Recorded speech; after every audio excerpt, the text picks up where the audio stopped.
ISIS is claiming responsibility for an attack on a peaceful protest. We now know that more than 60 people were killed and more than 200 wounded. The terror group's media wing says that two fighters basically detonated their suicide belts at a Shiite gathering.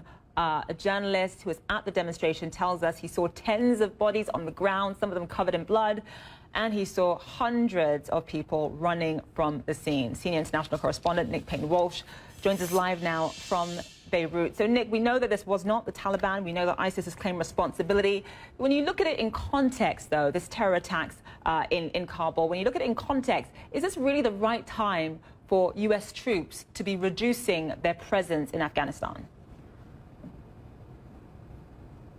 A difficult question to ask. Obviously, as we've known, America's longest war in its history no longer has much of a public appetite to be sustained, and that's the reason why we've seen a drop in troop numbers in the past years. There was always a timetable Barack Obama put on the surge he put into Afghanistan, but the reduction that was expected at the end of this year, down to about 4,000 to 5,000, is not going to happen. They'll stay at round about 10,000, and effectively Barack Obama is passing the decision about what to do in Afghanistan on to his successor. Now, the question really is, what could the US do? Well, the 10,000 there are more involved in the counter-terror fight, involved in training the Afghan police and military there, trying to get them up to scratch to the job of securing Afghanistan for themselves. There have been many questions, though, frankly, particularly given the extensive death toll in the past year amongst the Afghan military about how capable they are of securing the country, particularly in the face of a resurgent Taliban. But an instance like this, where you have ISIS